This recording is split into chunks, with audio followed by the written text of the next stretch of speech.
कुछ यात्राएं वहां से शुरू होती हैं जहां सब कुछ खत्म हो चुका होता है, और अगर वो अंत भी योजना का हिस्सा हो तो क्या शुरुआत का भी कोई विकल्प होता है?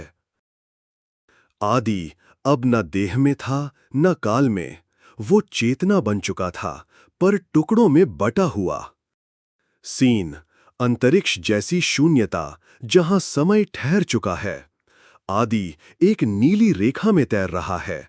उसकी आंखें बंद हैं, पर उसके चारों ओर संसार के पुराने अंश तैर रहे हैं। पुरानी पृथ्वी, आकाशगंगाएं और स्मृतियां। आदि सूत्र activated, 1 of 7 fragments detected.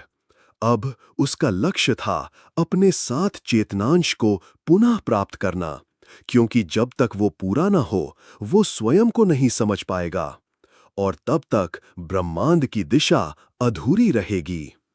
Scene पहला टुकड़ा शून्य लोक। ये कोई स्थान नहीं, बल्कि शून्यता का जीवित स्वरूप था, जहां हर विचार गूंजता था, हर स्मृति वास्तविक बन जाती थी। आदि को वहां अपनी एक पुरानी छवि मिली, वो स्वयं पर एक बालक के रूप में, जो बार बार एक शब्द दोहरा रहा था, इंगा, इंगा, इंगा।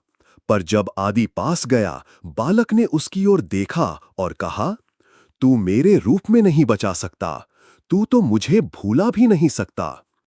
सीन पृथ्वी पर एक शांत गांव। इंगा अब एक शांत गांव में साधना कर रही है, पर उसे हर रात एक ही सपना आता है, जिसमें 7 द्वार, 7 नक्षत्र और एक अधूरी आकृति दिखाई देती है। गुरु उससे पूछते हैं, क्या तू उसके लौटने की प्रतीक्षा कर रही है या खुद एक द्वार बन रही है? सीन चक्रम फिर से सक्रिय। अब तामस नहीं रहा, एक नई शक्ति उभरी है, वेताल नियंत्रक।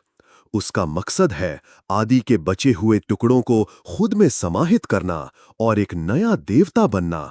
एक आदि, द वन बियॉन्ड ऑल। सीन शून्य लोक में आदि को एक जलती हुई मुद्रा दिखती है। भू श्रृंखला 1 सक्रिय, चेतनांश 1 पुनः प्राप्त, स्थान अग्नि गुफा, भारत। आदि अपनी चेतना को केंद्रित करता है और पहली बार उसके भीतर से एक गूंज निकलती है, मैं लौटूंगा, पर इस बार मैं अकेला नहीं हूं। शांत एपिसोड 1 समाप्त। भू सीजन 3 की यात्रा शुरू हो चुकी है।